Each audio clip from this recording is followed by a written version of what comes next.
നമസ്കാരം, JB ജംഗ്ഷനിലേക്ക് സ്വാഗതം.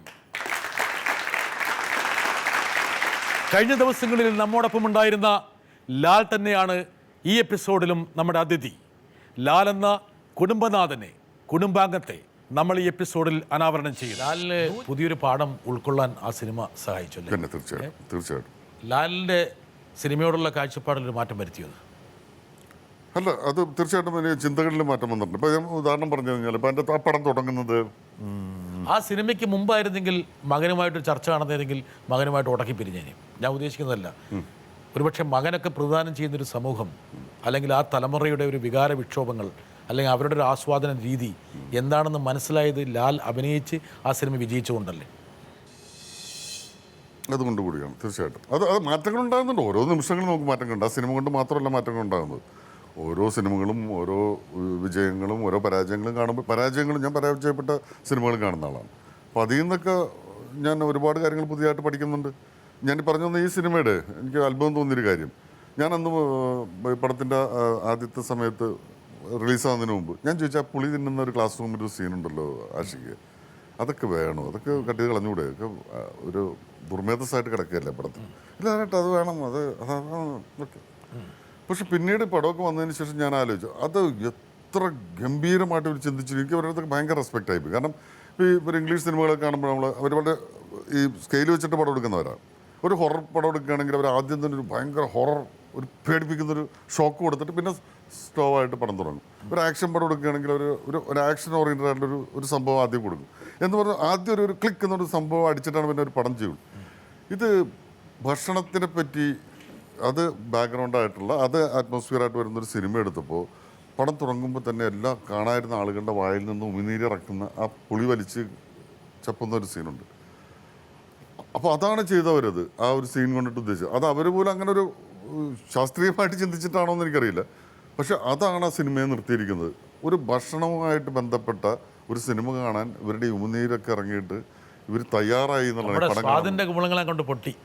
അതിൻ്റെ എല്ലാ പൊട്ടി ആ പടം കാണാനായിട്ട് അവർ പ്രിപ്പയർഡായി കാണാൻ വന്ന ആളുകൾ. അത് ഭയങ്കര ഒരു കളിയാണ്. ഹായ് ലാലേട്ട, ലവ് യു സോ മച്ച്. ലാലേട്ടനറിയാം ദാറ്റ് നമ്മളുടെ ഏറ്റവും എന്താ പറയുക എൻജോയ് ചെയ്തൊരു പടമാണ് salt and pepper. And I think both of us really enjoyed. Love you for being my romantic partner. Lalettan basically ഒരു ഷൈ, അല്ലാതെ ഒരു എന്താ പറയുക ഒരു സോഫ്റ്റ് പേഴ്സണാണ്. പക്ഷെ ലാലേട്ടൻ്റെ ഡാൻസ് കാണുമ്പോൾ ലാലേട്ടൻ വേറെ ഒരു പ്രകൃതിയാണ് വരിക, വേറൊരു തപ്പാങ്കുത്ത്. എങ്ങനെ ലാലേട്ട, ഹൗ ഡു യു ഡാൻസ്? ഏറ്റവും എനിക്ക് തോന്നുന്നത് ഏറ്റവും എൻജോയ് ചെയ്യുന്ന ഒരു ഭാഗമാണ്. ഐ തിങ്ക് ലാലേട്ടൻ ഏറ്റവും ജാസ്തി എൻജോയ് ചെയ്തിട്ട് ചെയ്യുന്നത് ഡാൻസിങ് ആണ്. ഹൗ? ബിക്കോസ് ലാലേട്ടന് അറിയണ ഒരാളായതുകൊണ്ട് ഞാൻ ചോദിക്കുകയാണ്. ലാലേട്ടൻ ഇത്രയും ഒരു like soft and cute personality ആയതുകൊണ്ടാണ് ഞാൻ ചോദിക്കുന്നത്, ഹൗ കം ഈ ഡാൻസിൻ്റെ പ്രതി ഇത്രയും ഒരു ഇഷ്ടം വന്നത്? രണ്ട് ഭാഗമുണ്ട്. ഒന്ന്, സോൾട്ട് ആൻഡ് പെപ്പറിലുള്ള ലാലുവായിട്ടുള്ള അഭിനയത്തെക്കുറിച്ച് ഇപ്പോഴും മധുരമായിട്ടാണ് ശ്വേതസൻ. പടമൊക്കെ ഇങ്ങോട്ട് അഭിനയിച്ച് കഴിഞ്ഞപ്പോൾ ശ്വേതയോടെ കൊണ്ട് മുഴുത്ത പ്രണയമായി പോയില്ല. അല്ലല്ലോ, അഭിനയിച്ചു കഴിഞ്ഞപ്പോഴല്ല ശരിക്കും, അഭിനയിച്ച് പിള്ളേട്ട് പരിചയപ്പെട്ട പ്രണയമൊക്കെ പോവും. അത് ഇവിടെ അനുവദിക്കുന്നില്ല പല കാര്യങ്ങളും പറയാൻ, ഉള്ള വായിന്ന് വരുന്ന ചില സംഭാഷണങ്ങളൊക്കെ. പക്ഷെ ഞാൻ അന്ന് പറഞ്ഞിരിക്കുന്ന ഒരു പാട്ട് കണ്ട കാര്യമാണ്. ഞാൻ പടത്തിലെ ആദ്യത്തെ പ്രേമിക്കുമ്പോൾ എന്നുള്ള പാട്ടിൻ്റെ എൻ്റെ പോർഷൻസ് തനിയാണ്, ഇവളുമായിട്ട് കോമ്പിനേഷനേ ഇല്ല. ശ്വേതയുടെ വേറെ എടുത്തിരിക്കുന്നു.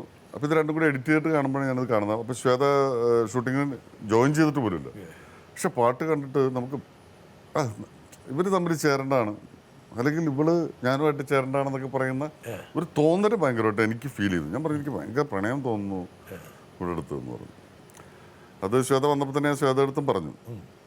പക്ഷെ അത് കഴിഞ്ഞൊരു 10 മിനിറ്റിനുള്ളിൽ തന്നെ ഞാൻ പറഞ്ഞു, ഞാൻ അബദ്ധത്തിന് പറഞ്ഞതാണ്, അത് പിൻവലിച്ചേക്കെന്ന് പറഞ്ഞു. നീ എന്നെ പീഡിപ്പിക്കരുത്. പക്ഷെ ഭയങ്കര, ഞാൻ ഇതിനു മുമ്പ് ശ്വേത ഒരിക്കലൂടെ വന്നപ്പോൾ ഞാൻ ചോദിച്ചിട്ടുണ്ടാവും, ഭയങ്കര പോസിറ്റീവ് എനർജിയുള്ള ഒരു പെൺകുട്ടിയാണ്. ഒരു സ്ഥലത്ത് വന്നിറങ്ങി ഒന്നുമില്ല, ഒന്നും മറച്ചു വെക്കാനുമില്ല, ഒന്നും, വളരെ ഓപ്പണായിട്ട് വന്നു കഴിഞ്ഞാൽ എല്ലാവരുടെയും മുഖത്ത് അവളുടെ മുഖത്തുള്ള ചിരി പെട്ടെന്ന് സ്പ്രെഡ് ചെയ്യാനുള്ള ഒരു ഭയങ്കര കപ്പാസിറ്റി. അത് അത് കാണുമ്പോൾ ആ ജോയിൻ്റ് ഒക്കെ വിട്ടുപോകുന്നൊരു സംശയം എനിക്കുണ്ടായി. അല്ല അന്ന് കുറെ കൂടി ചെറുപ്പാ. ആ ഇന്ന് ഇവരറിയും. ഞാൻ എങ്ങനെ ഈ പരിപാടിയിലേക്ക് വന്നു? ഏതാ? ശ്വേത പറഞ്ഞ ദപ്പാങ്കുത്തിലേക്ക് എങ്ങനെ വന്നു? അല്ല, ഞാൻ ആദ്യം ഡാൻസ് ചെയ്യുന്ന പഞ്ചാബി ഹൗസ് എന്ന് പറഞ്ഞ പടത്തിലാണ്. അത് റാഫിയുടെ ഭയങ്കരമായിട്ടുള്ള കോൺഫിഡൻസ് ആയിരുന്നു. റാഫി എന്നിട്ട് കഥ പറഞ്ഞിട്ട് ഇതിനകത്ത് 2 പാട്ടുണ്ട് കേട്ടോ, ഡാൻസ് ഒന്നും ശരിയാവില്ല. ഇല്ല ഏട്ടാ, ആരും ചെയ്യാൻ പറ്റും, ആരുടെ താളമുള്ളതല്ലേ, ആരും ചെയ്യാൻ പറ്റും. അപ്പോൾ ഞാനിപ്പോൾ തെലുങ്ക് പടത്തിലൊക്കെ അഭിനയിക്കാൻ പോകുമ്പോൾ ആദ്യം ചെയ്യുന്ന അവർ വിളിക്കുമ്പോൾ തന്നെ ആദ്യം പറയും, എനിക്ക് തെലുങ്ക് ഒറ്റ അക്ഷരം അറിയില്ല കേട്ടോ, ഒരു വാക്കറിയില്ല. അത് കുഴപ്പമില്ല സാർ, അത് ഞങ്ങൾക്ക് കോൺഫിഡൻസാണ്. അങ്ങനെ അവരുടെ തലയിലോട്ടത് വെക്കും, അവരുടെ ഉത്തരവാദിത്വമാക്കും ഞാനത്. അവരുടെ ഉത്തരവാദിത്വം ആയിക്കഴിഞ്ഞാൽ പിന്നെ നമുക്കൊന്നും പേടിക്കാനില്ല. ഡയലോഗ് തെറ്റിച്ചാലും അത് അവരുടെ ഉത്തരവാദിത്വം. ഞാൻ പറഞ്ഞിരുന്നതല്ലേ ആദ്യമേ എന്ന് പറയുന്നൊരു ചോദ്യമുണ്ട്.